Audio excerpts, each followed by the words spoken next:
Human dermal fibroblasts, such as those from reticular and papillary dermis and hair follicle compartments, present a major target for therapies addressing chronic wounds, alopecia, and aging skin. So in our quest for these effective therapeutic modalities, let's draw attention to photobiomodulation, a light-based technique relying on low energy of photons, inducing photobiological effects. Photobiomodulation has been showing encouraging efficacy in treatment of a range of cutaneous disorders. However, confidence in this technique is not so high because of inconsistencies in published experimental outcomes, in vitro study designs, and optical parameters.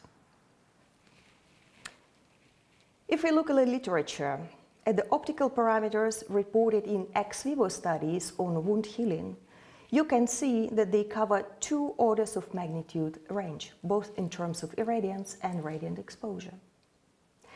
Even more strikingly, one single parameter was reported to have both stimulatory and inhibitory action. What is even more complicated is that published studies have been using different cell types under different cell culture conditions. And all these together makes interpretation of the data very complex and impedes the progress of photobiomodulation towards a truly effective therapy.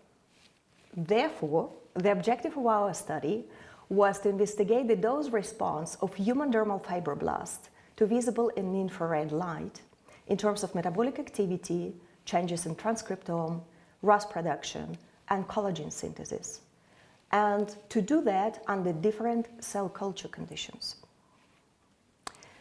In order to achieve this, we've been working with primary human dermal fibroblasts isolated from facial skin with papillary and reticular populations. We also included in our studies parameters which are very closely resembling in vivo-like conditions: low oxygen, low serum, and low cell confluency. We treated the cells using 6 discrete wavelengths spanning visible and infrared light. And we did this with administering daily doses. Let's have a look at the results. What is very interesting is that while a single exposure to 2 joules per square centimeter and 30 joules per square centimeter of blue light stimulated metabolic activity, repeated exposure of cells using the same parameters had inhibitory action, which is specifically pronounced at 30 joules per square centimeter of blue light.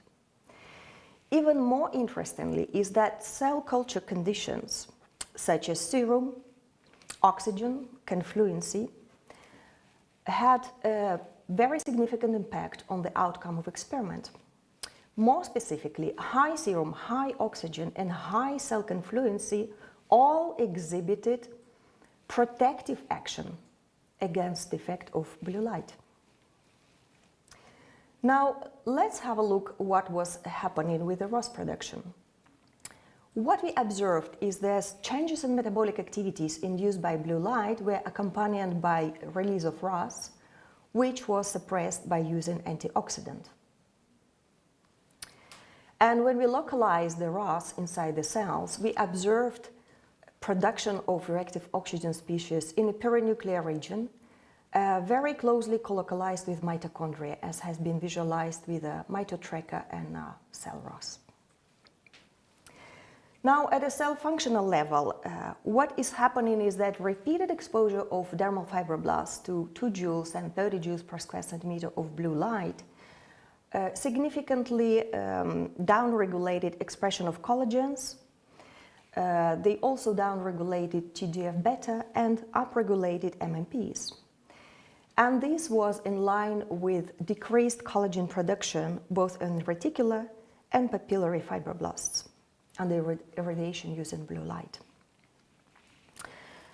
Now, if we look at infrared light, which is in literature very often reported as having stimulatory action on cells, what we observed is indeed irradiation of cells with 830 nanometer light had stimulatory effect.